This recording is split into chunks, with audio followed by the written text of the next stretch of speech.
अस्सलामुअलैकुम नाज़रीन, आप देख रहे हैं प्रोग्राम खबर क्या है और मैं हूं आपकी मेज़बान फरजाना सिद्दीक। आज के प्रोग्राम की अहम खबरों पर बात करने के लिए हमारे साथ कराची स्टूडियो से मंसूर मुगीरी मौजूद हैं, इस्लामाबाद स्टूडियो से रियाजुल हक और पेशावर स्टूडियो से हमें ज्वाइन किया है मुमताज़ मंगिश ने। नाज़रीन, आज सबसे पहले आपको बताते हैं सिंध अफसरान की, जिन्होंने वफाकी हुकूमत का वर्ल्ड बैंक के साथ किए गए मुआहदे की धज्जियाँ उड़ा दी हैं और करोड़ों अरबों रुपए की खरीदारी और तरक्याती कामों में किसी किस्म का ई टेंडरिंग नहीं किया जा रहा है, बल्कि अरबों रुपए के तरक्याती कामों में सिरे से ही टेंडर्स नहीं किए गए और अगर किए जाते हैं तो वो भी डमी अखबारात में इश्तिहारात शाया कराए जाते हैं ताकि मनपसंद कंपनीज के अलावा कोई दूसरी कंपनी इसमें हिस्सा ना ले सके। आज की स्टोरी सिंध के दो बड़े महकमों वर्क सर्विसेज और आबपाशी महकमों के अरबों रुपए के तरक्याती कामों की है, जिसमें ई तो दूर की बात है, डमी अखबारात के जरिए ठेके दिए गए और पेशगी अदायगी करके रकम की भी बंदर बांट की गई है। इस पूरी सूरत हाल पर बात करने के लिए हमारे साथ मौजूद हैं साउथ के इन्वेस्टिगेशन सेल के इंचार्ज मंसूर मुगीरी साहब। इस खबर की तफसीलात जानते हैं। मुगीरी साहब, सबसे पहले तो ये बताएं कि ई टेंडरिंग क्या है और आखिरकार इस पर अमल दरामद क्यों नहीं किया गया। बिस्मिल्लाहिर्रहमानिर्रहीम। मिस फरजाना साहिबा, आज की जो स्टोरी वो बहुत ही ज़बरदस्त भी है और दिलचस्प भी है। आपने जो सवाल किया है कि ई टेंडरिंग क्या है, उस पर अमल दरामद क्यों नहीं हो रहा है, असल में जो वफाकी हुकूमत की जानिब से पेपरा है, एफ पेपरा और बाकी सूबों में पेपरा है, पब्लिक प्रोक्योरमेंट अथॉरिटी है, जिसमें जितने भी तरक्याती काम होते हैं या ख़रीदारी की जाती है तो उसका टेंडर जो है डिपार्टमेंट वाले आके पेपरा को भी देते हैं, वो अपनी वेबसाइट पे वो चढ़ाता है ताकि सारे लोग देखें तो उस पे अप्लाई करें, ताकि ओपन बिड हो, लोग जो है ना कॉम्पीट करें, जिसका नसीब जो ठेका मिले। लेकिन बदकिस्मती ये है कि सेपरा के आने के बावजूद भी सिंध में सूरत हाल ये है कि जो इनके लोगों ने जो कंप्यूटर के एक्सपर्ट थे उन्होंने हशर नशर कर दिया। ऐसी कमांडें दे रखी हैं कि आप चाहे कितने अरबों की हो या खरबों की आप टेंडर डॉक्यूमेंट भेज दें इनके पास, वो नजर ही नहीं आता। वो 2-4 घंटे में चढ़ा के फिर उसकी स्क्रीन गायब कर देते हैं ताकि ना कोई देखे, ना कोई अप्लाई करे, ना किसी को टेंडर मिले। तो फिर मनपसंद कंपनियों को वही फर्ज करो कि मैंने अप्लाई किया, मैं इनका मनपसंद हूँ, हाँ, मेरी वजह से इन्होंने डील की और सेपरा के जरिए उन्होंने टेंडर हाइड कर दिया, छुपा दिया। अच्छा, किसी को नजर नहीं आएगा। ठीक है। लिमिटेड टाइम के बाद फिर उसको जाहिर करते हैं। अब टाइम नहीं होता लोगों को अप्लाई करने के लिए, तो कोई कहेगा, तो ये कहते हैं देखिए हमने तो इस डेट को ये चढ़ा दिया है, आपने अप्लाई नहीं किया, आपने देखा नहीं, हमारा क्या कसूर है। तो नतीजे में जो मनपसंद कंपनी होती है वही अप्लाई करता है, उसी को काम मिलता है, फिर उसी पे जो है ना काम बढ़ता जाता है, रिवाइज आते हैं, रिवाइज में अरबों रुपए। अच्छा, उस तोड़ को निकालने के लिए वर्ल्ड बैंक की जानिब से वफाकी हुकूमत को कहा गया कि हमें बहुत सारी शिकायतें हो रही हैं कि जुगाड़ी काम किए जा रहे हैं, टेंडरिंग सही नहीं हो रहा है, आप ई टेंडरिंग करें। ई टेंडरिंग से मतलब यह है कि वो डिपार्टमेंट का जो टेंडर क्लर्क है वो लोगों को, कंपनीज को टेंडर नहीं देता था। टेंडर के दिनों में वो दफ्तर नहीं आता, छुप जाते हैं। जिनको उनको टेंडर देना होता है उनको टेंडर देते हैं, जिनको टेंडर नहीं देना होता है वो छुप जाते हैं, फ़ोन बंद कर जाते हैं। ठीक है। तो उन्होंने कहा इस तरह का सिलसिला बनाए, कोई इस तरह का सॉफ्टवेयर डिज़ाइन करके आप सेपरा वालों को दे दें, वो इस टेंडर को चढ़ा दें और सब लोग उसको देख सके, सब लोग अप्लाई करें।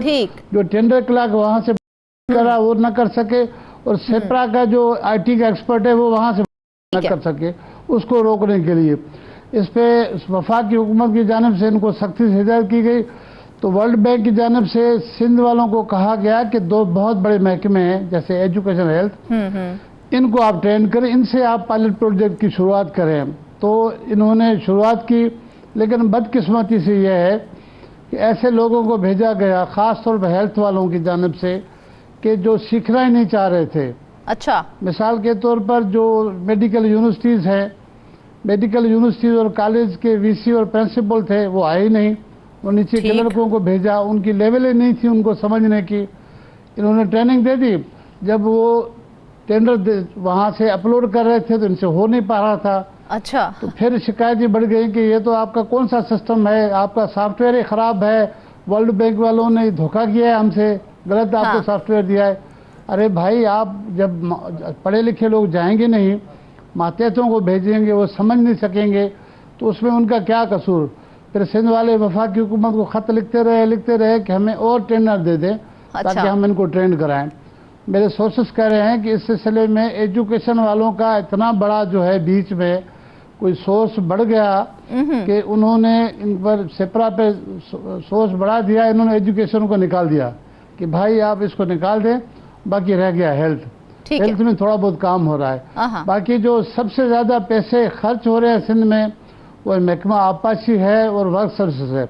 महकमा आबपाशी का लेकिन काम मुगीरी साहब, हम टेंडर्स के हवाले से ही अगर बात करें तो आपने ही बताया कि कई मंसूबे तो ऐसे हैं कि जिनमें टेंडर्स करवाए ही नहीं गए हैं। तो ये बताएं कि करोड़ों अरबों रुपए की खरीदारी या तरक्याती प्रोग्राम्स पर काम जो है वो बगैर टेंडर कराया जा सकता है, क्या ये कानून की खिलाफ वर्जी नहीं है? बहुत अच्छा सवाल है आपका। ऐसे कई शवाहिद मौजूद हैं कि करोड़ों अरबों रुपए के काम इन्होंने इस तरह से कराए कि फर्ज यहाँ तो टेंडर नहीं छपाया, या अगर टेंडर छपाया भी है तो मिली भगत करे कि ऐसे अखबारात में जो जिसको हम डमी कहते हैं, जो बड़ा नाम होती है। मिसाल के तौर पर ठेका जो है सखर का है, तो ऐसे अखबार को ठेका मिला जिसकी कापियाँ सखर में जाएंगी ही नहीं। न सखर की तरफ अखबार की कापी जाएगी, न लड़कना में न कोई पढ़ेगा, न उसमें पार्टिसिपेट करेगा। उसके नतीजे में मनपसंद लोगों को जिनको ठेके देने हैं, जिनसे बड़ी भारी भरकम कमीशनें लेनी है, उनको ठेका देकर ये रकम की बंदर बाट करते हैं और काम मेजॉरिटी होता भी नहीं है। आज की जो स्टोरी है वो 6 अरब 20 करोड़ रुपए से ज़ायद एक टेंडर दिया गया है स्टोन पिचिंग का, कि दरिया हैदराबाद में पनियाली डिवीज़न है, उसके इंजीनियर साहब ने एक मशहूर आदमी है, हाजी साहब सिस्टम का एक आदमी है, उसको नवाजने के लिए 6 अरब 20 करोड़ रुपए का एक टेंडर दिया है। वो भी इसी जुगाड़ वाले तरीके से दिया, वर्क आर्डर दे दिया कि आप दरियाए सिंध में हाजीपुर के मकाम पर, ये तालका हाला मटेरी ज़िला में दरियाए सिंध का एक एरिया है हाजीपुर, वहाँ आप स्टोन पिचिंग करें। और उसको एडवांस पेमेंट भी कर दी और टेंडर भी नहीं हुआ है। और हम अपने नाज़रीन को ये दिखाएंगे कि वर्क आर्डर दे दिया गया और काम नहीं हुआ। आप मुझे बताएं, 6 अरब 20 करोड़, 6 अरब मतलब है कि 600 करोड़, 600 करोड़ इन्होंने हवा में उड़ा दिए, कोई पूछने वाला नहीं। इतनी बड़ी ज्यादती, इतनी बड़ी ज्यादती। इरिगेशन तो मुकम्मल तबाह हाल है। अगर मैं कहूँ ना, तबाह हाल है कि दुनिया के अगर एक्सपर्ट आ जाए ना, जितने पैसे इरिगेशन में लगे ना इस 15 सालों में, खुदा की कसम इन सबको लटका दे। वो लिखेगा कि लटका दो सबको, जितने पैसे लगे वो कहाँ गए पैसे। मुगीरी साहब, ये बताएं कि बगैर टेंडर के कैसे करोड़ों अरबों रुपए के तरक्याती बिल ठेकेदारों को दे देते हैं, उनसे कोई पूछता नहीं है? देखें, बीच में नेब ने पूछना शुरू किया ना, सबसे बड़े बड़े केसेस जो है ना वो इरिगेशन के बने थे। इवन के उनके चीफ इंजीनियर तक गिरफ्तार हुए, इंजीनियर गिरफ्तार हुए, और वर्क सर्विसेज के भी लोग बहुत गिरफ्तार हुए। जहाँ भी इंजीनियरिंग है ना, तो वो सबसे ज़्यादा नेब में आए। और अभी भी बहुत सारे केसेस जो है एंटी करप्शन में FI में चले जाते हैं। जहाँ जहाँ इंजीनियरिंग है, पैसा तो वहाँ पर है, क्योंकि उसको पकड़ना बहुत मुश्किल होता है। या तो अंदर का बंदा आपको बता दे, या कि एक्सपर्ट आ जाए आपको बताए। मिसाल के तौर पर अभी जिस हाजीपुर बंद का हम जिक्र करें, 6 अरब 20 करोड़ पे स्टोन पिचिंग, अब कहेंगे कि हमने इतने 1000 टन जो है पत्थर हमने दरिया में डाल दिए, तो पानी तो ले गया। अब कहाँ से प्रूव करेंगे वो पत्थर कहाँ है? यही तो मजे हैं इरिगेशन के कि ये पैसे जो है ना पानी अरबों रुपए में पानी में बहा देते, और वही अरबों रुपए इनके जेबों में आते हैं, ये बंदर बाट करते। आप तस्वर नहीं कर सकते कि इरिगेशन के अफसरान कितने अमीर हैं। मिलियनर नहीं हैं, बिलियनर हैं। अगर मैं यही कह रहा हूँ कि नेब को अगर वो खुला छोड़ दे, नेब के हाथ पांव उन्होंने जो काट दिए ऑर्डिनेंस के, वो छोड़ दे ना और कुछ ना करे ना, सिंध में सिर्फ इरिगेशन और वर्क सर्विसेज पे काम करे ना, आप यकीन करें पूरा साल जो है ना इनका काम खत्म ना हो, इतने स्कैंडल्स आएंगे। काम करे तो फिर है ना मुगीरी साहब, अब काम करे कौन? एक और पार्ट है,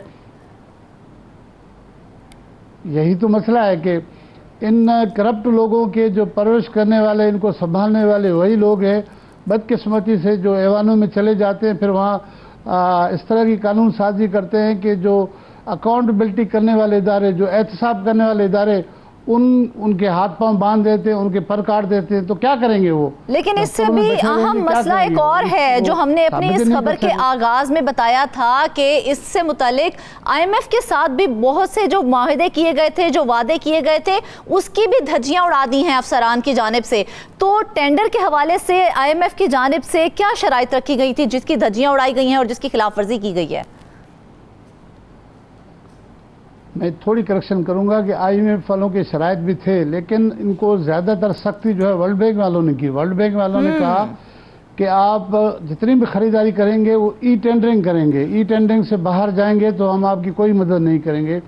तो वफाक की हुकूमत ने तमाम सूबों को सख्ती से हिदायत की। आप हैरान हो जाएंगी कि बलूचिस्तान इस पर अमल दरामद कर रहा है। बलूचिस्तान जिसपे हम सब उंगलियां उठाते हैं, कहते हैं कि बैकवर्ड एरिया है, वहाँ कुछ नहीं, वहाँ अमल दरामद हो रहा है। बिल्कुल पंजाब में हो रहा है और हमसे ज़्यादा केपीके में हो रहा है, लेकिन यहाँ नहीं हो रहा है। तो ये जब हो जाएगा, शुरू हो जाएगा, तो फिर पैसे तो नहीं बनेंगे। फिर बिल्कुल अरबों रुपए के जो इनके अकाउंट्स में निकल रहे हैं, बाहर ट्रांसफ़र हो रहे हैं, मनी लॉन्ड्रिंग हो रही है। आप इनको देखें कि एक इंजीनियर है 17 ग्रेड का, 18 का, उनके ये देखें कि उसकी जो लिविंग लाइफ है, लिविंग स्टाइल है, वो कितना अमीरों वाला है, शाही खानदानों वाला है बेचारी गरीब 1 लाख, 1.5 लाख, 2 लाख तनख्वाह लेने वाले। आप देखें, इनकी सोच तो देखें, आप तस्वर नहीं कर सकते। मेरे सोर्स मुझे बता रहे हैं कि इस 2 महकमों जिनका हम जिक्र करें, बिल्कुल मुगीरी साहब, यही बात मैं आपसे पूछने वाली थी। आपाशी का तो जिक्र आपने कर दिया है, उसके साथ एक और महकमा जिसका आपने जिक्र किया, वर्क सर्विसेज, क्या उसमें भी उतनी ही करप्शन है या कोई फर्क है दोनों महकमों में करप्शन के हवाले से? देखिए, आपाशी वाला जो करप्शन का एलिमेंट है वो छुप जाता है, क्योंकि ये कहते हैं हमने पानी में काम किया, पानी में हमने पत्थर दिए, ये किया, तो मेजॉरिटी ये बच जाते हैं। जो वर्क सर्विस वाले वो छुपते कम हैं, लेकिन जुगाड़ के बड़े मास्टर हैं। अच्छा, अभी वहाँ पर एक चीफ इंजीनियर साहब बैठे हैं जिसको 60 अरब का प्रोजेक्ट मिला है, ठीक, अयूब जोनेजो साहब। उस प्रोजेक्ट का क्या हाल कर रहा है, मुझे अभी पता चला कि 10-15 अरब रुपए काम शुरू होने से पहले निकाल दिए गए हैं। तो मैं अभी इस पर काम कर रहा हूँ, इंशाल्लाह मैं नेक्स्ट उसके ये सारे सबूत के साथ लेके आऊँगा। लेकिन उस चीफ इंजीनियर के एक चहीते अफसर हैं, उन्होंने दरियाए सिंध पे 2 शहरों को मिलाने वाला ब्रिज है, कोटड़ी हैदराबाद ब्रिज, दरियाए सिंध पे, उसकी रोड की हालत बहुत ख़राब है। उसके लिए इन्होंने 25 मिलियन जो है वो किसी बंदे को बग़ैर टेंडर किए उनको 25 मिलियन दे दिए। वो थोड़ी देर पहले तक हमारे हैदराबाद के करेस्पॉन्डेंट वहाँ गए, उन्होंने बताया कि कोई काम ही नहीं हुआ है। आप सोचें, दरियाए सिंध नीचे बह रहा है, उसके ऊपर ब्रिज है, अंग्रेज़ों ने बनाया था, उस पर हालत यह है कि गाड़ियाँ गुजर नहीं सकती हैं, दुश्वारी है। 25 मिलियन की बहुत बड़ी रकम है, 2.5 करोड़ रुपए बनते। लेकिन मुगीरी साहब, सिंध भी तो इस मुल्क का ऐसा ही सूबा है जैसे दूसरे सूबे हैं, लेकिन यहाँ पर अफसरान कैसे करोड़ों अरबों के गबन कर लेते हैं? देखें, ये हम सिंध वालों की बड़ी बदकिस्मती है, पूरे सिंध वाले यही सोच रहे हैं। और पीपल्स पार्टी की क़यादत से जो सिविल सोसाइटी है, जो पढ़े लिखे लोग हैं, वो यही बार बार उनको ताना देते हैं, कहते हैं कि खुदा के वास्ते, अल्लाह के वास्ते, अल्लाह के हबीब के वास्ते अब तो बस करो, अब बस करो, और बहुत कितनी करोगे भाई, अब तो तुम लोग अमीर भी हो गए हो। पकड़ करें, अमीर नहीं हो गए, अमीर कबीर हो गए हैं। बिल्कुल, तो वो कह रहे हैं कि अच्छे अफसरान लगाओ, खाएं, इतना खाएं कि हजम हो जाए, इसे ना खाएं कि 70-80% खा जाएं और 20-25 आप 30% काम करेंगे। 25-30% का आप देख रहे हैं ना सिंध में, आप सोशल मीडिया देखें कि रोड जो है क्या हाल है, 6 माह में रोड उखड़ रहे हैं। बिल्कुल ऐसी है। मलिक रियाज साहब ने वहाँ पर कराची में जो आइकन टावर बनाया है, उस रोड को देखिए, 7-8 साल में कुछ भी नहीं हुआ है। आप कराची के दीगर रोड हैं, सिंध के दीगर रोड हैं, उनका काम देखें, बारिश पड़ते ही जो है ना रोड उखड़ जाता है। तो जब आप 70-80% लेके जाएंगे, जेबों में लेके जाएंगे, अपनी जेबें भरेंगे, तो फिर मयार तो यही होगा ना जो आप बता रहे हैं, दिखा रहे हैं। बिल्कुल ऐसे ही है। सबसे बड़ी बदकिस्मती ये भी है, एक तो गैर मयारी काम हो रहा है, दूसरा वो कि काम ही नहीं हो रहा है, पैसे जेबों में जा रहे हैं। तो मुगीरी साहब, क्या वजह है रूल्स को इतना नजरअंदाज करने की? क्या असल वजह सामने आ रही है और किसको फायदा पहुंचाया जा रहा है इन रूल्स को नजरअंदाज करके? देखें, बेसिकली तो सबसे ज़्यादा फ़ायदा अफसरान लूट रहे हैं। अफसरान के पीछे जो उनके हवारी हैं, जो पॉलिटिकल लोग हैं, जो इन्फ्लुएंसर हैं, जिनके बहुत बड़े तलकात हैं, वो उनको सपोर्ट करते हैं, ये फंसते हैं, इनकी जान छुड़ाते हैं, इनकी पोस्टिंगें कराते हैं, पूरा एक सिस्टम चलाते हैं ना। तो जैसे मैं बता रहा था, बात अधूरी रह गई, इस 2 बड़े महकमों में इरिगेशन की इस रवां साल जो चल रहा है उसके लिए 111 अरब रुपए के सालाना तरक्याती प्रोग्राम पे पैसे रखे गए। कितने? 111 अरब रुपए। अच्छा। कहने में आसान है लेकिन बहुत बड़ी रकम है। नहीं नहीं, मुंह भरता है। यही जो है वर्क कहने से भी मुंह भरता है मुगीरी साहब। रुपए रखे, मुंह भरता है। हाँ, 95 अरब रुपए इस महकमे के लिए रखे गए। मुझे यकीन है कि 50% से ज़्यादा ये अफसरान और उनके जो हवारी हैं वो लेके जाएंगे। बाकी जो काम हुआ तो आप देख लीजिएगा। अब मुझे एक सोर्स कर रहा है, वो इनसे बहुत जुड़ा हुआ है। वो कह रहे हैं कि 2 चीफ इंजीनियर हैं, 2 सिस्टम को चला रहे हैं। एक इरिगेशन में चला रहा है जिसका नाम मंसूर मेमन साहब है, दूसरे का नाम बता रहा है अयूब जोनेजो साहब, वो वर्क सर्विसेज को चला रहा है। और इस पूरे सिस्टम को उन्होंने नाम दिया हाजी साहब सिस्टम। तो हाजी साहब सिस्टम के 2 चीफ इंजीनियर हैं, दोनों महकमों को चलाते हैं। किस इंजीनियर की कहाँ पोस्टिंग होनी है, कितने पैसे किसको देने, किस कंपनी को ठेके देने हैं। ठीक है। मैं अभी अगले प्रोग्रामों में ये लेके आऊंगा कि कौन सी ऐसी कंपनियां हैं जो 8-10 सालों में जिनको अरबों रुपए का काम मिला है। बिल्कुल, ये सवाल उठता है कि वो कौन सी कंपनीज हैं जिनको इतना फायदा पहुंचाया गया। ये सारी चीजों तो एक तरफ, हम इसके ऊपर भी बाकायदा पूरा एक प्रोग्राम करेंगे और इसके ऊपर बात करेंगे। लेकिन मुगीरी साहब, आखिर टेंडर्स नहीं दिए गए हैं, मंसूबे जो मनपसंद अफसरान को दे दिए गए हैं, कंपनीज को नवाजा गया है। इतनी करप्शन का वज़ीर आला सिंध और पीपल्स पार्टी की आला क़यादत को पता है, वो नोटिस लेते क्यों नहीं है? जी हाँ, पता है उनको, बिल्कुल पता है। यही तो सिंध वाले दुआएं मांगते हैं, यही इनसे डिमांड करते हैं। ये लोग कहते हैं नहीं, आप गलत कह रहे हैं, मीडिया गलत कह रही है। अगर सिंध वाले हमारे खिलाफ होते तो हमें इतना वोट बैंक ना मिलता। अब इस पर बहस नहीं करते हैं, लेकिन हम क्या कहें, हम इनको पीपल्स पार्टी की क़यादत को, पूरी सिंध के करोड़ों लोग कहते हैं खुदा के वास्ते 15 साल का पीरियड बहुत बिल्कुल मुगीरी साहब, बड़े ही अफसोस का मुकाम है कि आला हुकाम को भी ये बात पता है, उसके बावजूद इस पर कोई नोटिस नहीं लिया जा रहा है। और बहुत ही मुश्किल हालात पैदा हो जाएंगे अगर अब भी इस हवाले से कोई नोटिस ना लिया गया, कोई एक्शन ना लिया गया, तो हर कोई शख्स जो है वो इससे फ़ायदा ही उठाएगा और आवाम का सरासर सिर्फ नुकसान ही होगा। वापस आएंगे एक ब्रेक के बाद।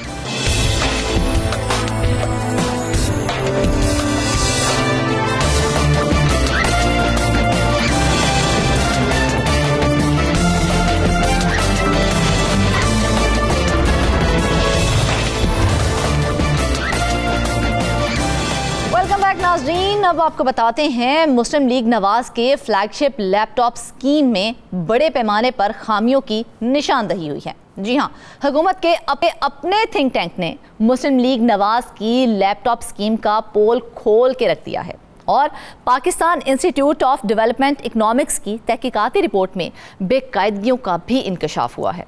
मुस्लिम लीग नवाज ने आज तक 43 लाख लैपटॉप पर 200 अरब रुपए खर्च किए हैं।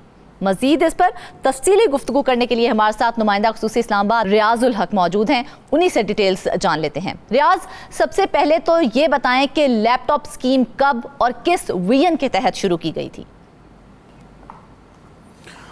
जी बहुत शुक्रिया। 2011 में इंडिया के तमिलनाडु के मॉडल को कॉपी करते हुए, फॉलो करते हुए उस वक्त के जो पंजाब की हुकूमत थी, शहबाज शरीफ साहब वज़ीर आला थे, उन्होंने ये प्लान शुरू किया कि हम स्कूल के बच्चों को जो है वो लैपटॉप देंगे ताकि मुल्क के अंदर जो डिजिटल लिटरेसी है उसमें इजाफा किया जाए। अच्छा। तो अचानक से ये प्लान स्टार्ट हुआ। पंजाब हायर एजुकेशन डिपार्टमेंट जो था उसको इसमें इन्वॉल्व किया गया। लेकिन ज़ाहिर एक लंबी कहानी है। एक बेहतरीन गवर्नमेंट का थिंक टैंक, जैसे शुरू में आपने बता दिया, उन्होंने बड़े मोहतात अंदाज में सारे जो है इस इशू को देखा है। ये 4 फेजेस थे इसके, 2011 से लेकर 2020-21 तक, और अब 22 भी आने वाला है, यानी जो 23-24 उसके अंदर आएगा, 22 का फेज़ कहा जाता है जो 5th फेज़ है। लेकिन उसने बड़े मोहतात अंदाज में इन सारी बातों को लिखा है। तो मैं इख्तिसार के साथ कोशिश करूँगा कि उन सारी बातों को करूँ। ज़ाहिर गवर्नमेंट का थिंक टैंक है, लेकिन बहुत सी ऐसी चीज़ों का इन्होंने जिक्र किया कि कैसे स्टार्ट हुआ। उन्होंने कहा कि जनाब ये प्लान हुआ, उसके बाद एब्रप्टली स्टार्ट हो गया, और प्लान ये था कि स्कूल के बच्चों को देने, लेकिन अचानक उसके बाद तय हुआ कि जी स्कूल के बच्चों को तो उसके इस्तेमाल के मसाइल होंगे और वो बैग में उठाते फिरेंगे और इश्यूज हो जाएंगे, लिहाजा ऐसे करते हैं कि यूनिवर्सिटीज़ के बच्चों को दे देते हैं। अच्छा। तो फिर जनाब BS और मास्टर्स और जो एमफिल और पीएचडी के स्टूडेंट थे उन बच्चों को जो है वो स्टूडेंट्स को देने का फ़ैसला किया गया और अचानक ये सारा कुछ हुआ। और रिपोर्ट के अंदर ये तफसील से लिखा गया है कि इस जो पहला फ़ेज़ था 2011-12 में शुरू किया था, इसको शुरू करते वक्त जो है फिजिबिलिटी स्टडी नहीं की गई। यानी आप ये किसको देंगे, कितने लोगों को देंगे, जिस इलाके में देंगे वहाँ पे इंटरनेट की अवेलेबिलिटी है या नहीं है। ख़ासतौर से जनूबी पंजाब के इलाकों में जब आप मुल्तान और रहीम यार ख़ान और डेरा गाजी ख़ान, भावलपुर, जब इन इलाकों में आप दे रहे हैं तो दूर दराज के जो देहात के इलाके हैं, बल्कि अक्सर तो वहाँ पे शहरी इलाकों में भी इंटरनेट के बड़े मसाइल आते हैं। तो इंटरनेट की स्पीड और उस हवाले से हमारे मसाइल तो हैं ही हैं, लेकिन आप इतनी बड़ी एक चीज़ दे रहे हैं तो वो ये कैसे हैं, तो वो स्टडी बिल्कुल नहीं की गई। तो फिजिबिलिटी स्टडी जो होती है वो ये होती है पॉसिबिलिटी स्टडी कि इस चीज़ के मुमकिनात कितने हैं कामयाबी के, और हमारी टारगेट ऑडियंस क्या होगी, हमने ये किसको देने हैं। तो इस किस्म की किसी चीज़ को जो है वो मद्देनज़र जो है वो नहीं रखा। और इसके अलावा जो है 4 फेजेज़ में अब तक इन्होंने 200 अरब रुपए जो है लगाए हैं और तकरीबन 4.5-5 लाख के करीब जो है वो लैपटॉप बताए जा रहे हैं, और ये इसकी तादाद अभी बहुत बढ़ जाएगी। तो इतनी बड़ी तादाद में लैपटॉप 4 फेजेज़ में तकसीम हुए हैं, लेकिन बड़े ही सुलझे हुए अंदाज में, डिसेंट अंदाज में उन्होंने तनकीद की है कि किसी किस्म की फैसिबिलिटी स्टडी नहीं की गई। अब आते हैं दूसरी तरफ कि जब ये पहला फेज़ स्टार्ट हुआ तो उसमें जो लैपटॉप दिए गए उसमें उनकी जो कीमत थी वो तकरीबन 37,000 थी। और जब शुरू में PC-1 तैयार हुआ तो उसकी जो कीमत थी लैपटॉप्स की पर जो यूनिट होगा उसका 31,000 होगी, लेकिन उन्होंने कहा जी इसकी ट्रांसपोर्ट होगी, इनको ठीक किया जाएगा और डिस्ट्रिक्ट लेवल पे इनकी वर्कशॉप्स होंगी, अगर वारंटी के अंदर ख़राबी होती है तो उसको ठीक किया जाएगा। तो 31 चलती बात 37,000 में होगी। और उन्होंने ये भी कहा है कि यही लैपटॉप मार्केट में 18 से 25,000 में अवेलेबल था। अच्छा। तो 10 से 15-20,000 जो है वो लैपटॉप जो है मुख्तलिफ जगहों पे ये जो है वो महंगा था। और इसके अलावा इसकी कीमत दूसरे फेज़ में 38,000, तीसरे में 41 और चौथे फेज़ में 45,000 हो गई। अच्छा। और जो डुअल जो इंटेल का जो कोर i3 का जो प्रोसेसर था वो भी उस ज़माने में तो ठीक था, लेकिन आने वाले चंद सालों में वो प्रोसेसर जो बढ़ गया उसकी क्वालिटी जो थी वो बेहतर नहीं थी। ये सारी तो बेकायदगियां हैं ना जो सामने आ गई हैं, जो तहकीकाती रिपोर्ट है उसकी जानिब अगर हम आए तो ये किसकी तरफ से दी गई थी? तो क्या खाली बेकायदगियां ही सामने आई थी या फिर करप्शन का भी इंकशाफ हुआ इस तहकीकाती रिपोर्ट में? जैसा कि पाइड की तरफ से ये गवर्नमेंट का ही थिंक टैंक है, कायद-ए-आज़म यूनिवर्सिटी इस्लामाबाद के अंदर इनका वो है, और इनका जो वीसी या सरबराह जो होता है उसको जो है वो मिनिस्ट्री ऑफ प्लानिंग के अंडर ही आता है, तो वो जो है वो मुकर्रर करते हैं। तो बाकायदा गवर्नमेंट का ये थिंक टैंक होता है, गवर्नमेंट को बहुत से हवालों से जो है वो, और ये जो रिपोर्ट है ये 3-4 गवर्नमेंट के जो प्रोजेक्ट्स थे, खासतौर से लैपटॉप, फिर दूसरे जो डेवलपमेंट के प्रोजेक्ट्स थे, उसके हवाले से पूरी रिपोर्ट है। तो हमने सिर्फ एक टॉपिक को उठाया है जो लैपटॉप स्कीम थी उनकी। तो इसमें बेकायदगियां भी हैं, और करप्शन का तो मैंने आपको जिस तरह ये बता दिया, ये इशारा करता था गवर्नमेंट का थिंक टैंक है, तो हमारे यहाँ गवर्नमेंट के थिंक टैंक से इतने आज़ाद नहीं है कि वो इस चीज़ का जिक्र कर सके जी इतनी करप्शन हुई है। लेकिन उन्होंने बाकायदा तौर पर वाज़ेह कर दिया कि एक लैपटॉप जो 18 से 25,000 में मार्केट में अवेलेबल है वो 37,000 में जो है वो एक किस्म का पर यूनिट खरीदा गया। आपसे करने वाली थी क्योंकि आपने हमें बताया कि स्कीम के 4 फेज थे और उन सब में लैपटॉप महंगे दामों ही खरीदे गए, तो मार्केट से दुगनी कीमत क्यों अदा की गई और क्या कह के अदा की गई? अब जाहिर है मैंने जैसे कहा कि इस रिपोर्ट के अंदर खुल के तो बात नहीं की गई, लेकिन इशारे दिए गए हैं। मिसाल के तौर पर उन्होंने कहा कि जो सबसे इम्पोर्टेंट चीज़ है वो ये है कि इसका जो सारा टारगेट था कि जी हमने पंजाब में डिजिटल लिटरेसी को बढ़ाना है, सारे मामलात करने हैं, लेकिन इनकी ना फिजिबिलिटी स्टडी थी, ना इन्होंने चीज़ों को उस अंदाज में पढ़ा देखा। तो ना सिर्फ कीमत बढ़ी हुई थी, बल्कि इन्होंने ये किया कि जो IT के जो बच्चे थे, IT के से रिलेटेड जो BS के या MS जो कर रहे थे, PhD जो कर रहे थे, उनको वही लैपटॉप दिए जो मैथमेटिक्स के, उर्दू के, इस्लामियात के और पाक स्टडीज़ के जो स्टूडेंट्स थे। तो उन्होंने कहा कि जब आप अगर पाक स्टडीज़ के स्टूडेंट को या उर्दू के MA उर्दू को या BS जो उर्दू कर रहे हैं और उसमें आप उनको दे रहे हैं उन बच्चों को, तो वो तो समझ आती है, लेकिन आप IT से रिलेटेड जो PhD या MPhil कर रहे हैं उनको भी वही लैपटॉप दे रहे हैं उसी सलाहियत के, उनको बहुत हैवी प्रोसेसर, हैवी जो है वो हार्ड डिस्क वाले और रैम वाले, स्पीड वाले जो है प्रोसेसर और वो सारे सिस्टम चाहिए होते हैं। आपने स्टडी से रिलेटेड जो रिक्वायरमेंट्स हैं उनको तो मीट अप कर सकें, वो वाले लैपटॉप चाहिए होते हैं उनको। बिल्कुल ऐसे ही है। तो उस चीज़ को भी मद्देनज़र नहीं रखा गया, और बस जो है वो ज़ाहिर है चूँकि इसकी सियासी अंडरटोन्स थी, वो हम आगे जाएंगे कि कैसे इस मामले को तो क्या ये बेहतर नहीं था कि फिर वो जो लैपटॉप थे वो फिर स्कूल के बच्चों को ही दे दिए जाते? वो तो उनके ही काम आ सकते थे, आईटी के स्टूडेंट के लिए तो वो फिर किसी काम के नहीं थे। बस जाहिर है शुरू में जब स्टडी नहीं हो सकी, चीज़ों को उस तरह देखा नहीं गया, परखा नहीं गया, तो मामला तो सिर्फ गए कि उन्होंने कहा कि अच्छा ज़रा बच्चों को देंगे तो ज़रा उनके मसाइल हो जाएंगे, ऐसा करते हैं, चलो ऐसे यूनिवर्सिटी स्टूडेंट्स को दे देते हैं। तो ड्राइंग रूम्स में जब इस तरह की प्लानिंग्स होती हैं, चीज़ों को डिसाइड किया जाता है और उनका जो प्लानिंग होती है, उनका नुक्ता नज़र होता है, उसकी जो आगे देखना होता है, वो पॉलिटिकल अंडरटोन्स होती हैं, उनका सियासी जो है वो अज़ाइम होते हैं, तो फिर उसके नताइज ऐसे ही निकलते हैं, उस पर प्रॉपर वर्किंग की जाती। इन्होंने ज़रूर आखिर में ये सजेस्ट किया है कि अगर आप इस तरह के काम कर रहे हैं तो इससे पहले ना सिर्फ फिजिबिलिटी स्टडीज को देखें, बल्कि की परफॉर्मिंग इंडिकेटर्स जो होते हैं उनको देखा जाए। बिल्कुल, रियाज तलबा की तरफ से बाकायदा तौर पर एतराज सामने आया था कि एक ही किस्म के लैपटॉप जो हैं वो तकसीम किए गए हैं, जबकि जो आईटी और कंप्यूटर साइंस के तलबा हैं उनको तो बेहतर सलाहियतों वाले लैपटॉप की ज़रूरत थी, और इसी बात को बेस बना के वो लैपटॉप जो हैं वो हमें मार्केट में नजर आए थे, वो मार्केट में फरोख्त कर दिए गए थे।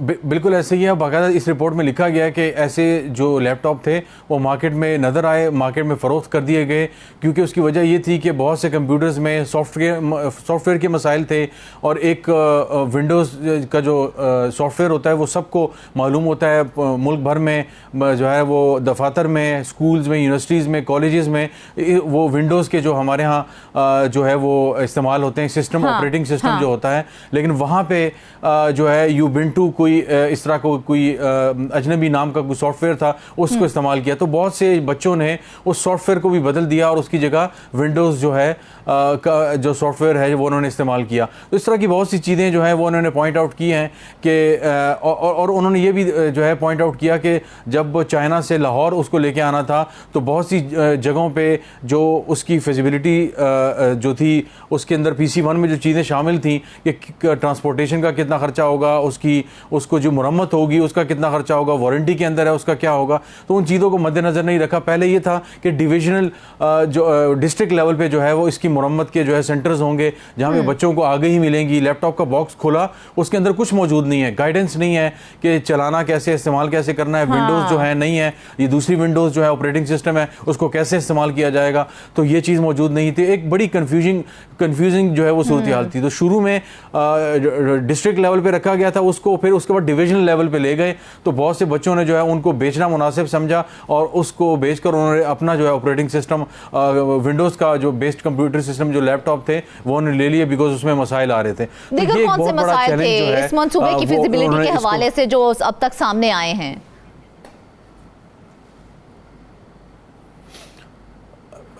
पूरी तफसील जो है, पूरा एक चैप्टर जो है मौजूद है और उसमें उन्होंने तफसील से इस चीज़ का जिक्र किया है और उन्होंने कहा है कि आपने ना सिर्फ जो है इसकी स्टडी की प्रॉपर कि आप करना क्या चाहते हैं, अचीव क्या करना चाहते हैं। बिल्कुल उन्होंने ये कहा कि आपने लाखों, सबसे ज़्यादा जो है वो तालीमी इदारे जो कि यहाँ पे पंजाब में हैं, तो आपने सबसे ज़्यादा लैपटॉप जो थे वो वहाँ पे तकसीम किए। लेकिन अगर देखा जाए, उन्होंने कहा कि PSLM का एक सर्वे पाकिस्तान ब्यूरो स्टेटिस्टिक्स के अंडर ये एक इदारा है, उसका जो है पाकिस्तान लिविंग स्टैंडर्ड्स जो मेजरमेंट का एक इदारा है और वो बाकायदा तौर पे देखता है, तो उनके मुताबिक पंजाब के अंदर जो डिजिटल लिटरेसी है वो 13% लोग जो हैं वो लैपटॉप्स और इन चीज़ों को इस्तेमाल करते हैं, टैबलेट्स और इन चीज़ों को इस्तेमाल करते हैं, और खैबर पख्तूनख्वा में 12% है। तो उनका कहना था कि इतने बड़े सूबे में पंजाब का जो लैपटॉप स्कीम था उसको स्कीम को शुरू किया गया तो 12% यहाँ पे 13% था और KP में खैबर पख्तूनख्वा में वो 12%, तो 1% का फ़र्क था। तो उन्होंने कहा कि इतने आपने 200 अरब रुपए लगा के आपने मामलात को देखा, सारा कुछ किया और आपने सिर्फ 1% का फ़र्क लाए और खैबर पख्तूनख्वा में उस अंदाज में उस जो है तादाद में लैपटॉप भी तकसीम नहीं किए गए। और इसके साथ साथ उन्होंने बताया कि सिंध में जो है वो 10% था और बलूचिस्तान में सबसे कम 6% जो है उसकी परसेंटेज थी लोगों की, बच्चों की लैपटॉप और जो है ये सारी जो टैबलेट्स और इससे रिलेटेड जो गैजेट्स है उनको इस्तेमाल करने की। बिल्कुल तो रियाज, देखा जाए तो इतना बड़ा मंसूबा और उतनी बड़ी बेकायदगियां भी सामने आई हैं। सवाल यह है कि बेकायदगियां तो सामने आ गई हैं, अब क्या इस पर कोई कार्रवाई भी की जाएगी या नहीं की जाएगी? मेरा ख्याल है कि ये एक आई ओपनिंग डॉक्यूमेंट है, और अगर हुकूमत पाकिस्तान वफाक में भी उनकी हुकूमत है, अब तो शहबाज शरीफ साहब वज़ीर आला नहीं रहे, अब तो वज़ीर आज़म पाकिस्तान बन चुके हैं, तो मेरा ख्याल है हाँ। इसकी अगर वो सिर्फ एग्जेक्टिव समरी पढ़ लें जो तकरीबन 3 से 4 पेजेस पर मुश्तमिल है, और उसके हाइलाइट्स बना के भी अगर उनके प्रिंसिपल सेक्रेटरी उनको दे दें और वो पढ़ लें, और मेरा ख्याल है कि इसके साथ साथ अगर एहसन इकबाल भी पढ़ लें, क्योंकि उनकी मंजूरी से ही अगली जो स्कीम है वो आने वाली है, और अगली स्कीम में तकरीबन उन्होंने कहा था कि 1.5 लाख के करीब जो लैपटॉप हैं वो देंगे, और वो तकरीबन 2 अरब रुपए तक जो है उसकी कीमत जो है वो जाएगी। तो इस मुश्किल हालात में जब IMF से पैसे के लिए रुपए के लिए तरस रहे हैं, वहाँ पर अगर इस तरह के पैसे जा रहे हैं, तो मेरा ख्याल है वज़ीर आज़म साहब को, एहसन इकबाल साहब को इस रिपोर्ट को पढ़कर फैसला कर लेना चाहिए कि हम पहले बाकायदा तौर पर स्टडी कर लें, और सियासी जो है अज़ाइम ना हो हमारे, क्योंकि इसके अंदर उन्होंने ये भी लिखा है आने के बावजूद भी इस मंसूबे पर दोबारा से स्टडी नहीं किया गया, उस पर सोचा नहीं गया। नहीं, किसी किस्म की अब तक की जो इस स्टडी के बाद जो है, जाहिर है ये तकरीबन 4-5 दिन पहले लॉन्च हुई है, लेकिन इस पे किसी किस्म का जो है बज़ाहिर तो नज़र नहीं आ रहा। जाहिर है पहले ये गवर्नमेंट के साथ ही शेयर होती है और उसके बाद वेबसाइट पे अपलोड होती है और बाकी इदारों को भेजी जाती है। तो सियासी अज़ाइम बदकिस्मती से उसमें इन्होंने लिखा हुआ है कि बहुत सी जगहों पर ऐसा था कि जब इवेंट स्टार्ट होता था तो वहाँ पर मकामी जो अमायदीन थे, ये बहुत से लोगों ने हमें बताया, पंजाब से भी और हाई एजुकेशन कमीशन से भी, कि बड़ी बड़ी तस्वीर जो थी वो वज़ीर आला पंजाब की और वज़ीर आज़म की और उनके जो पार्टी के सरबराह हैं मियाँ मोहम्मद नवाज शरीफ साहब की, उनकी तस्वीर जो है वो लगाई जाती थी। हालांकि जब पिछले दौर हुकूमत था PDM से पहले इमरान खान के दौर हुकूमत में, तो बाकायदा तौर पर उन्होंने इस चीज़ पर मुकम्मल तौर पर पाबंदी लगाई हुई थी, किसी सियासी शख्सियत की तस्वीर नहीं होगी। तो मुल्तान, बहावलपुर, पंजाब में जहाँ भी इस तरह के इवेंट्स होते थे तो तस्वीरों पर पाबंदी थी, लेकिन इनकी हुकूमत के आते ही दोबारा तस्वीर लग गई, और बाकायदा तौर पर इस रिपोर्ट के मुताबिक सियासी नारे लगाए जाते थे एक मखसूस पार्टी के। इन्होंने नाम नहीं लिया, लेकिन जाहिर है मुस्लिम लीग नवाज की तरफ उनका इशारा है, पीपल्स पार्टी का तो प्रोजेक्ट नहीं था ये, तो बाकायदा तौर पर सियासी नारेबाजी पूरे नहीं हुए। लैपटॉप दे के भी वो तो स्टूडेंट्स फिर उसके बावजूद वो रोल ही रहे थे, उन्होंने सारे के सारे लैपटॉप्स यहाँ से लेके मार्केट में जाके सेल कर दिए और अपनी मर्जी का बेहतरीन लैपटॉप खरीदा जिससे उनकी सारी रिक्वायरमेंट्स पूरी होती थी। असल में हर दफ़ा यही होता है कि बिरयानी और कीमे के नान और लैपटॉप लोग इनसे लेके वोट कहीं और डाल देते हैं, और सियासी अज़ाइम जैसे कि आपने कहा कि वो पूरे नहीं होते, फिर ये गिला करते हैं, जिस तरह मियाँ मोहम्मद नवाज शरीफ साहब ने पिछले दिनों गिला किया कि आप लोग निकलते नहीं हैं और आप लोग हालात को समझें।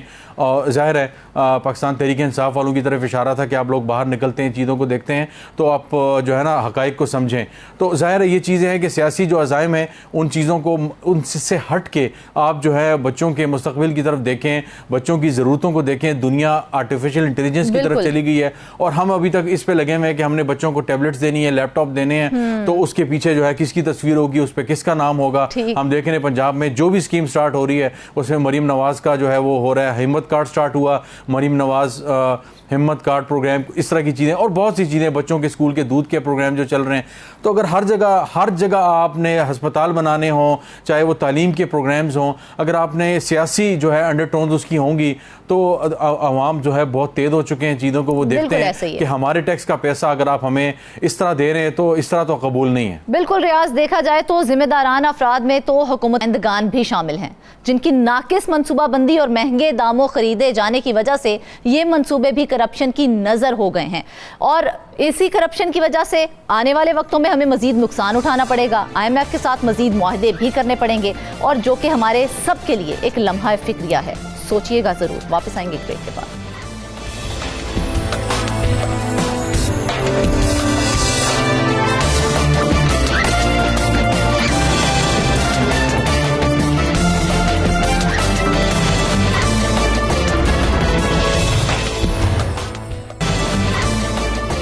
वेलकम बैक नाज़रीन। आपको बताएं कि मर्दान मेडिकल कॉम्प्लेक्स में एक ऐसे शख्स को अस्पताल डायरेक्टर तैनात किया गया जिन्हें माजी में MTI बनू से बोर्ड ऑफ गवर्नर्स की हिदायत पर ज़बरदस्ती इस्तीफ़ा देना पड़ा था। इस बारे में हम पहले ही एक प्रोग्राम में बता भी चुके हैं। अब MIT बनू में करप्शन और बेकायदियों का भी इंकशाफ हुआ है। ये बेकायदियाँ जो हैं उस वक्त की गई जब मज़कूरा हॉस्पिटल डायरेक्टर डॉक्टर गुलजार वहाँ पर तैनात थे। यहाँ जितनी भी बेकायदगियां हुई, बोर्ड ऑफ गवर्नर्स ने इस पर एक्शन लिया और उसे या तो गवर्नर इंस्पेक्शन टीम को इंक्वायरी के लिए भेजा गया या फिर एंटी करप्शन को मजीद कार्रवाई के लिए भेज दिया गया। इस स्टोरी को इन्वेस्टिगेट किया है हमारे पेशावर के ब्यूरो चीफ मुमताज बंग। उनसे पूछते हैं कि डिटेल्स मजीद क्या हैं। जी बंगिश साहब, सबसे पहले तो ये बताइएगा कि डॉक्टर गुलजार से उस वक्त क्यों इस्तीफा लिया गया जब वो MTI बनू में हॉस्पिटल डायरेक्टर थे? जी बिल्कुल शुक्रिया फरजाना। इसकी वजह ये थी कि डॉक्टर गुलजार पे कई किस्म के इल्ज़ामात थे और उन इल्ज़ामात की रोशनी में ये कहा गया था कि चूँकि उन्होंने जो इन्फॉर्मेशन थी वो छुपाई थी उस वक्त तैनाती के वक्त, और जो बोर्ड ऑफ गवर्नर के एक मेंबर थे, तो उन्होंने डॉक्टर गुलजार से ये कहा था कि वो एक स्टाम्प पेपर ये लिख कर देते कि उन्हें पिछली मुलाजमत से न तो हटाया गया है और ना ही उनकी जबरी रिटायरमेंट हुई है। जिसके बाद जब उस बात की कंफर्मेशन हो गई कि उनकी जबरी रिटायरमेंट हो गई है, तो उनको ये कहा गया बोर्ड ऑफ गवर्नर्स की जानिब से कि वो फौरी तौर पर या तो इस्तीफा दे दें, और अगर एक दिन में उन्होंने इस्तीफा ना दिया तो उन्हें इस असामी से हटा दिया जाएगा। जिसके बाद मजबूरन उन्हें बनू MTI अस्पताल से, जो कि वहाँ पे हॉस्पिटल डायरेक्टर थे, तो उन्हें इस्तीफा देना पड़ा, जिसके बाद ही उनकी बाद में तैनाती की गई मर्दान मेडिकल कम्प्लेक्स में। तो ये उसकी कहानी थी कि उन्हें इस्तीफे देने की ज़रूरत पड़ी। वैसे वहाँ पे काफ़ी जो बेकायदगियाँ थी वो उस वक्त हो रही थी बनू MTI हॉस्पिटल में, और उस वक्त बार बार इस तरफ इशारा किया गया और जो बोर्ड ऑफ गवर्नर थे उसमें इसकी निशानदेही भी की गई और कई एक इदारों को इस सिलसिले में इंक्वायरियाँ भी भेजी गई। हाँ बिल्कुल मुमताज, हमने गुज़िश्ता प्रोग्राम में भी इन तमाम बातों का जिक्र किया था कि जिस तरह से जो लोग अहल थे उन्हें बताया भी नहीं गया था, उन्हें बुलाया भी नहीं गया था। जी बिल्कुल, वो तो उनकी तैनाती का मामला था जो उस वक्त जो दीगर उसके साथ जो कैंडिडेट्स थे उन्हें नजरअंदाज किया गया, और बाद में जब उन्हें मर्दान मेडिकल कॉम्प्लेक्स का HD तैनात किया गया तो उसके बाद जो बनू MTI हॉस्पिटल में जो बेकायदगियाँ हुई थी उसकी एक नई फहरिस्त सामने आई है, और उस फहरिस्त के मुताबिक वहाँ बोर्ड ऑफ गवर्नर ने उसका सख्त नोटिस लिया और सैकड़ों मुलाजिमीन वहाँ पे भर्ती की गई, और उन मुलाजिमीन की भर्ती जो है या तो कॉन्ट्रैक्ट की बुनियाद पर की गई और या उन्हें डेली वेजेस पर भर्ती किया गया। जिसके बाद जब बोर्ड ऑफ गवर्नर के सामने ये बात सामने आई तो उन्होंने इसका नोटिस लिया और जो एंटी करप्शन डिपार्टमेंट है उन्हें इसका केस रेफर कर दिया, और अब एंटी करप्शन का काम है कि वो उसके खिलाफ क्या कार्रवाई करती है। ये तैनातियाँ जो हुई थी वो साल 2021 से साल 2024 के दौरान की गई थी, और इस दौरान ये वो दौर था जब डॉक्टर गुलजार वहाँ पे HD तैनात थे। अच्छा। इसके अलावा वहाँ पे दीगर भी कई एक बेकायदगियाँ हुई। मिसाल के तौर पे वहाँ पे मुरम्मत का काम था, उसका ठेका दिया। कई एक बेकायदगियों का नोटिस बोर्ड ऑफ गवर्नर्स ने भी लिया, वो कौन से बड़े केसेस थे?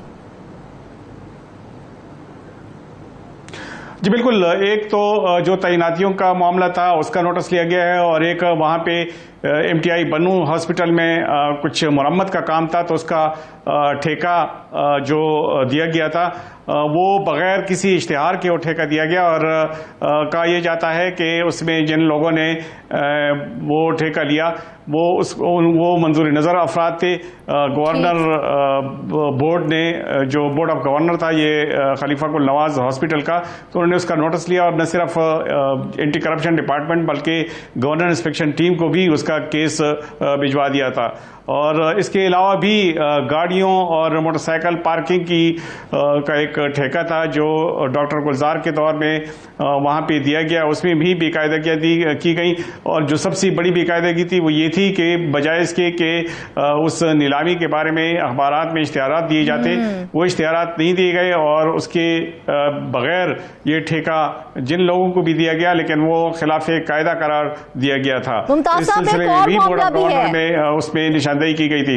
एक और मामला भी है कि कोरोना के दिनों में भी कोई लाखों रुपए के मास्क खरीदे गए थे, जरा उस कहानी के हवाले से भी बता दें। जी बिल्कुल, ये जो कोरोना के टाइम पे जो बेकायदगी हुई थी वो ये था कि 23 लाख रुपए के जो कोरोना के मास्क थे उसको N95 मास्क कहते थे, उसकी खरीदारी की गई।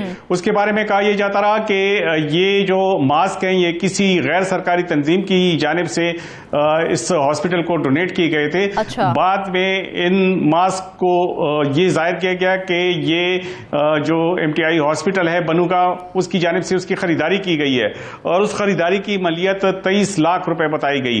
और ये भी नोट किया गया, जो इंक्वायरी की गई है उसमें ये बात सामने आई है कि एक मास्क की कीमत जो है वो 2300 रुपए लगाई गई है, यानी 2300 रुपए फी मास्क के हिसाब से जो मास्क अस्पताल के लिए खरीदे गए।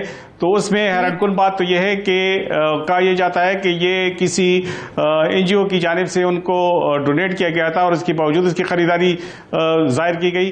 जो दूसरी अहम बात है वो ये है कि ये मास्क जिन लोगों को दिए गए उसका प्रॉपर रिकॉर्ड नहीं रखा गया, कोई वाज़ेह रिकॉर्ड मौजूद नहीं जिससे देखकर यह अंदाजा लगाया जा सके कि 23 लाख के जो मास्क खरीदे गए हैं उसे कहां पे यूटिलाइज किया गया, किन लोगों को ये मास्क दिए गए और इसका क्या फायदा हुआ हॉस्पिटल को। तो ये भी एक कोई उसकी फहरिस्त नहीं मुरतब की जाती। यकीनन हर अस्पताल में एक इन्वेंट्री होती है और बाकायदा तौर पे जो स्टोर में कोई चीज जाती है तो उसका बाकायदा हिसाब किताब रखा जाता है। जो मुख्तलिफ हॉस्पिटल्स में और मुख्तलिफ में डॉक्टर्स को, पैरामेडिक्स को और नर्सेस को ये जो मास्क दिए जाते थे उसका बाकायदा रिकॉर्ड रखा जाता है और जो जिन जिन लोगों को ये मास्क इशू किए जाते थे तो उसका तो रिकॉर्ड रखना जरूरी था, लेकिन ये रिकॉर्ड नहीं रखा गया। और जितनी तादाद में ये मास्क खरीदे गए जिसकी मालियत 23 लाख रुपए बताई गई, उस कीमत के लिहाज से ये मास्क मौजूद भी वहां पे नहीं पाए गए। और जब इस सिलसिले में इंक्वायरी की गई तो ये कहा गया कि ये मास्क जो हैं ये कोरोना के दौरान ही इस्तेमाल किए गए थे, लेकिन चूंकि इमरजेंसी थी तो इसलिए उस दौरान इसका रिकॉर्ड नहीं रखा गया। जिस पे उस वक्त जो बोर्ड ऑफ गवर्नर की इंक्वायरी की रोशनी में उस वक्त के जो साबिक हॉस्पिटल डायरेक्टर थे डॉक्टर गुलजार, उनके खिलाफ कार्रवाई की सिफारिश की गई। ये केस भी एंटी करप्शन को भेजा गया और इसके साथ बोर्ड ऑफ गवर्नर ने ये रिकमेंडेशन भी दी कि डॉक्टर गुलजार से इस सिलसिले में रिकवरी की जाए, क्योंकि ये एक ऐसी बेकायदगी है कि जिसका मुनासिब जवाब ताहाल सामने नहीं आया। मुमताज साहब, डॉक्टर गुलजार की जानिब से तो वैसे देखा जाए तो बहुत सी बेकायदगियां हैं जो सामने आई हैं, तो अगर वैसे देखा जाए क्या अस्पताल के सरबराह की हैसियत से उन्होंने इंतजामी अमूर में भी गफलत बरती या किसी को नवाजने की भी कोशिश की अपने दौर में? जी बिल्कुल, उनके दौर में कई एक ऐसे काम हुए कि जिस पर अब भी उंगली उठाई जाती रही है। मिसाल के तौर पे जो कॉन्ट्रैक्ट और डेली वेजेस पे जो भर्तियां की गई उस पे अभी तक उसका मुनासिब जो इंक्वायरी रिपोर्ट है उसमें अगरचे ये बात सामने तो आ गई कि इसमें रेगुलरिटी की गई है, लेकिन वहाँ पे उनको नवाजने पे जो इल्जामात लगाए गए तो उसे ताहाल उससे उसको मुस्तस्ना करार नहीं दिया जा सका है। इसके अलावा जितनी भी नीलामियां हुई हैं और इसके अलावा ब्लैंक चेक दिए गए हैं, 3 अदद ब्लैंक चेक दिए गए थे डॉक्टर गुलजार की जानिब से। उनमें से एक चेक जो था वो 10 लाख रुपए का था, दूसरा चेक जो था वो 20 लाख रुपए का था और इसके अलावा एक और चेक 41 लाख रुपए का दिया गया। यानी यूं कुल मिला के 71 लाख रुपए के ब्लैंक चेक दिए गए। ये ब्लैंक चेक बाद में खुद उन्होंने कैश करवाए और 6 महीने तक ये 71 लाख रुपए जो थे वो उन्होंने वापस रखे। बल्फाजी दीगर फरजाना अगर हम ये कहें कि ये 71 लाख रुपए उन्होंने जो अकाउंट थे उससे निकाले और अपने पास रखे। अच्छा। तो 71 लाख रुपए पर जो मुनाफा आना था उससे जो MTI बन्नू हॉस्पिटल था ये मुसलसल 6 महीने तक महरूम रहा। तो यूं एक जानिब से तो हॉस्पिटल को खसारा हुआ, तो दूसरी जानिब ये एक बड़ी बेकायदगी भी है क्योंकि कोई भी शख्स, ख्वाह वो अस्पताल का कोई सरबराह हो या कोई भी अफसर हो, वो अपने पास किसी भी इदारे की जो रकम है वो न अपने ज़ाती अकाउंट में रख सकता है और ना ही उसे 6 महीने तक या 1 महीने बल्कि 1 दिन तक भी वो उसे कैश हालत में अपने पास नहीं रख सकता। फिर अगरचे ये अमाउंट जो है ये MTI बन्नू हॉस्पिटल के अकाउंट में तो दाखिल कर दी गई, वो से डिपॉजिट कर दी गई, लेकिन जो नुकसान हुआ वो इसके अलावा है। और जो बेकायदगी है कि पैसे निकाल कर अपने अकाउंट में रखे गए और फिर 6 महीने के बाद दोबारा से अपने अकाउंट में जमा कर दिए गए। तो ये ऐसी बात है कि ये संगीन संगीन बेकायदगी के ज़ुमरे में आता है। इस बारे में डॉक्टर गुलजार का मौक़िफ़ ये था कि एक पार्टी की जानिब से अस्पताल के लिए गायनी के शोबे में कुछ सामान की ख़रीदारी के लिए जो प्लेजेस की गए थे, तो खैराती तौर पर कोई सामान उस इदारे की जानिब से इस अस्पताल को सप्लाई करना था, वो सप्लाई हो गया। चूँकि उस जो ये सामान सप्लाई कर रहा था तो उसे वो ब्लैंक चेक इसलिए दिए गए ताकि ट्रस्ट के बुनियाद पे वो अपने पास रखे और जब सामान की सप्लाई पूरी हो तो उसके बाद वो चेक दोबारा वापस कर दिए गए। ठीक है मुमताज, उसका मौक़िफ़ अगर सही भी माना, लेकिन ठीक है मुमताज, हमारे साथ ही रहिएगा। इस बारे में मोमिन बराए इंसदाद करप्शन ब्रिगेडियर मुसद्दक अब्बासी क्या कहते हैं, क्या उन्हें इन सब बेकायदगियों का इल्म था या नहीं था? आइए देखते हैं उनका क्या कहना है इस बारे में। कर्नल साहब अपॉइंट हुए, he was dismiss from army, और जब बंदा आर्मी से डिसमिस होता है ना, वो फिर अपॉइंट कहीं पे नहीं हो सकता। वो पहले भी कहीं अपॉइंट हुए हैं और वहाँ से यहाँ पे बन्नू में वहाँ से निकाले गए और यहाँ भी उनको अपॉइंट करवा दिया। तो वो we are doing the inquiry. और दूसरा शख्स जो है उसके बारे में मुझे इतना डिटेल मतलब इसका मुझे, क्योंकि मेरी नज़र से गुजरा है सारा, तो मुझे आइडिया है। मेरा ख्याल है भर्ती जब हो जाएगी ना, फिर हम पता चलेगा कि गलत हुई है सही हुई। भर्ती के दौरान नहीं पता चलता गलत हो रही है सही हो रही है। उसके बाद भी डॉक्यूमेंट्स आते हैं, एग्जाम हुआ नहीं हुआ, रिटन टेस्ट हुआ नहीं हुआ, इंटरव्यू हुआ नहीं हुआ, थिंग्स लाइक दैट। मुमताज, इस बारे में खैबर पख्तूनख्वा हुकूमत का क्या मौक़िफ़ है वो तो आपने सुना। क्यों इसमें ताख़ीर हो रही है और अभी तक कोई कार्रवाई क्यों नहीं की गई है? असल में मसला ये है कि ये जो मामलात हैं, जो इंक्वायरीज़ हैं, बोर्ड ऑफ गवर्नेंस की जानिब से ये एंटी करप्शन डिपार्टमेंट को तो भेज दी गए, लेकिन बोर्ड ऑफ गवर्नर की जानिब से यही है, या तो वो गवर्नर इंस्पेक्शन टीम को भेज देते हैं और या फिर एंटी करप्शन डिपार्टमेंट को भेज देते हैं। चूँकि नेब का जो मामला है उसमें एक सर्टन अमाउंट जब तक इन्वॉल्व ना हो तब तक वहाँ पे केसेस नहीं भेजे जा सकते, तो इसलिए इनको मजबूरन एंटी करप्शन डिपार्टमेंट भेजने पड़ते हैं। अब एंटी करप्शन डिपार्टमेंट की इतनी इस्तेदाद नहीं कि वो बहुत सारी इंक्वायरियाँ जो हैं वो एक जगह पे शुरू कर लें और फौरी तौर पर उस पर कार्रवाई करें, उसको तकमील तक पहुंचा दें और फिर उसमें सज़ा भी दें। तो इसकी एक बड़ी वजह यह है कि जब वो इंक्वायरी उसके पास आ जाती हैं तो या तो इन्वेस्टिगेशन की राह में कोई रुकावटें हायल होती हैं या उनके इस्तेदाद की बायस वो इंक्वायरीज जो हैं वो कई साल तक इसी तरह से लटकी रहती हैं।